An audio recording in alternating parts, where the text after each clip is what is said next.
Teman-teman semua, kami adalah kelompok 4 dengan program studi pendidikan matematika kelas F Stambuk 2023 akan menjelaskan materi dengan mata kuliah perkembangan peserta didik. Sebelumnya, perkenalkan, saya Miftahul Janah Nasution bersama teman saya, Romaulika Sitomorang dan Ifah Patresia akan menjelaskan materi perkembangan emosi pada anak. Selamat menyaksikan. Yang pertama adalah masuk kepada pendahuluan. Emosi adalah perasaan intens atau sebuah reaksi yang ditunjukkan kepada seseorang maupun sesuatu. Emosi dapat ditunjukkan saat merasa senang, marah, maupun takut terhadap perlakuan seseorang maupun terhadap suatu hal ataupun barang. Emosi dibagi menjadi dua, yaitu emosi negatif dan emosi positif. Emosi berasal dari bahasa Latin, yaitu emover, yang berarti bergerak menjauh. Arti kata ini menyiratkan bahwa kecenderungan bertindak merupakan hal yang mutlak dalam emosi. Pokok-pokok yang akan kita bahas dalam materi perkembangan emosi pada anak ini, yang pertama, pengertian emosi. Yang kedua, bentuk-bentuk emosi. Yang ketiga, hubungan antara emosi dan tingkah laku. Yang keempat, ciri-ciri perkembangan emosi remaja. Yang kelima, faktor yang mempengaruhi perkembangan emosi remaja. Yang keenam, kecerdasan emosi pada remaja. Baiklah, masuk kita kepada pembahasan yang pertama, yaitu pengertian emosi. Kehidupan anak itu penuh dengan dorongan dan minat untuk mencapai ataupun memiliki sesuatu. Banyak sedikitnya dorongan dan minat seseorang mendasari pengalaman emosionalnya. Apabila dorongan, keinginan, ataupun minatnya dapat terpenuhi, anak cenderung memiliki perkembangan afeksi atau emosi yang sehat dan stabil. Dengan demikian, ia dapat menikmati dan mengembangkan kehidupan sosialnya secara sehat pula. Selain itu, ia tidak akan terhambat oleh gejala gangguan emosi. Sebaliknya, jika dorongan dan keinginannya tidak dapat terpenuhi, disebabkan kurangnya kemampuan untuk memenuhinya, ataupun karena kondisi lingkungan yang kurang menunjang, sangat dimungkinkan perkembangan emosionalnya itu akan mengalami gangguan. Banyak definisi mengenai emosi yang dikemukakan oleh para ahli. Contohnya Goleman, Kaplan, dan Crow and Crow. Pada saat emosi, sering terjadi perubahan-perubahan pada fisik seseorang, seperti reaksi elektrik pada kulit meningkat bila terpesona, peredaran darah bertambah cepat bila marah, denyut jantung bertambah cepat bila terkejut, bernapas panjang kalau kecewa, pupil mata membesar bila marah, air liur mengering bila takut ataupun tegang, bulu roma berdiri kalau takut, pencernaan menjadi sakit ataupun mencret kalau tegang, otot menjadi tegang atau bergetar atau biasa kita sebut tremor, dan komposisi darah berubah dan kelenjar-kelenjar lebih aktif. Selanjutnya, kita akan membahas mengenai bentuk-bentuk emosi. Meskipun emosi itu sedemikian kompleksnya, dalam Goleman 1995 mengidentifikasi sejumlah kelompok emosi, yaitu sebagai berikut.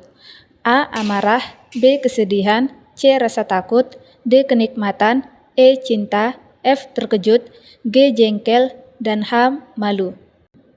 Hubungan antara emosi dan tingkah laku. Melalui teori kecerdasan emosional yang dikembangkan oleh Goleman 1995 mengemukakan sejumlah ciri utama pikiran emosional sebagai bukti bahwa emosi memainkan peranan penting dalam pola pikir maupun tingkah laku individu. Adapun ciri utama pikiran emosional tersebut adalah sebagai berikut. Yang pertama, respon yang cepat tetapi ceroboh. Yang kedua, mendahulukan perasaan, kemudian pikiran. Yang ketiga, memperlakukan realitas sebagai realitas simbolik. Yang keempat, masa lampau diposisikan sebagai masa sekarang. Dan yang kelima, realita yang ditentukan oleh keadaan. Selain teori kecerdasan emosional yang dapat digunakan untuk menjelaskan hubungan antara pengaruh emosi dengan tingkah laku, ada sejumlah teori emosi yang lain yang juga menjelaskannya. Adapun teori-teori tersebut adalah sebagai berikut. Yang pertama, teori sentral. Yang kedua, teori periferal. Dan yang ketiga, teori kepribadian. Serta yang keempat, teori kedaruratan emosi. Kemudian, ciri-ciri perkembangan emosi pada remaja. Masa remaja merupakan peralihan antara masa kanak-kanak ke masa dewasa. Pada masa ini, remaja mengalami perkembangan mencapai kematangan fisik, mental, sosial, dan emosional. Umumnya, masa ini berlangsung sekitar umur 13 tahun sampai umur 18 tahun, yaitu masa anak duduk di bangku sekolah menengah. Masa ini biasanya dirasakan sebagai masa sulit, baik bagi remaja sendiri maupun bagi keluarga atau lingkungannya. Karena berada pada masa peralihan antara masa anak-anak dan masa dewasa, status remaja agak kabur, baik pada dirinya maupun bagi lingkungannya. Masa remaja biasanya memiliki energi yang besar, emosi berkobar-kobar, sedangkan pengendalian diri belum sempurna. Remaja juga sering mengalami perasaan tidak aman, tidak tenang, dan khawatir kesepian. Bieler 1972 membagi ciri-ciri emosional remaja dalam dua rentang usia, yaitu usia 12-15 tahun dan usia 15-18 tahun. Adapun ciri-ciri emosional remaja berusia 12-15 tahun adalah sebagai berikut. Yang pertama, cenderung bersikap pemurung. Yang kedua, berperilaku kasar. Yang ketiga, ledakan amarah. Yang keempat, berperilaku tidak toleran. Yang kelima, mengamati sekitar lebih objektif. Dan ciri-ciri emosional remaja pada usia 15-18 tahun adalah sebagai berikut. Yang pertama, sering memberontak. Yang kedua, bertambahnya kebebasan. Dan yang terakhir, sering melamun, memikirkan masa depan. Selanjutnya, yang kelima adalah faktor yang mempengaruhi perkembangan emosi remaja. Sejumlah penelitian tentang emosi menunjukkan bahwa perkembangan emosi remaja sangat dipengaruhi oleh faktor kematangan dan faktor belajar. Oleh Hurlok 1960-266. Kematangan dan belajar terjalin erat satu sama lain dalam memengaruhi perkembangan emosi. Perkembangan intelektual menghasilkan kemampuan berpikir kritis untuk memahami makna yang sebelumnya tidak dimengerti dan menimbulkan emosi terarah pada satu objek. Demikian pula kemampuan mengingat dan menghafal memengaruhi reaksi emosional. Dengan demikian, remaja menjadi reaktif terhadap rangsangan yang tadinya mempengaruhi mereka pada usia yang lebih muda. Perubahan yang dilakukan anak pada saat beranjak dewasa sebagai berikut. Yang pertama, perubahan jasmani. Yang kedua, perubahan pola interaksi dengan orang tua. Yang ketiga, perubahan interaksi dengan teman sebaya. Yang keempat, faktor pandangan luar. Yang kelima, perubahan interaksi dengan sosial. Yang keenam, kematangan emosi. Yang ketujuh, kegiatan belajar. Selanjutnya, yang keenam, kecerdasan emosi pada remaja. Goleman mengatakan bahwa kecerdasan emosional adalah kemampuan lebih yang dimiliki seseorang dalam memotivasi diri, ketahanan dalam menghadapi kegagalan, mengendalikan emosi dan menunda kepuasan, serta mengatur keadaan jiwa. Dengan kecerdasan emosional tersebut, seseorang dapat menempatkan emosinya pada porsi yang memiliki kepuasan dan mengatur suasana hati.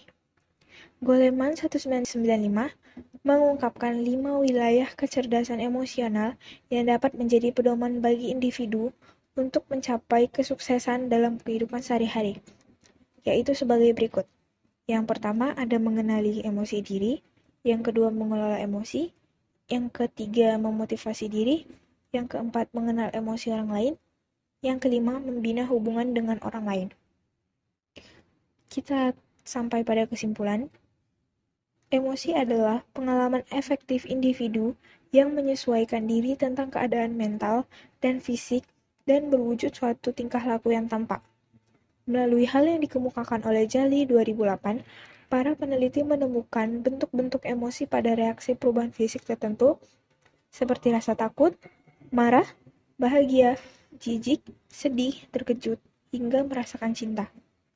Fase-fase perkembangan emosi peserta didik dapat dilihat dari perkembangan serta didik dari usia prasekolah, sekolah dasar, dan di usia remaja.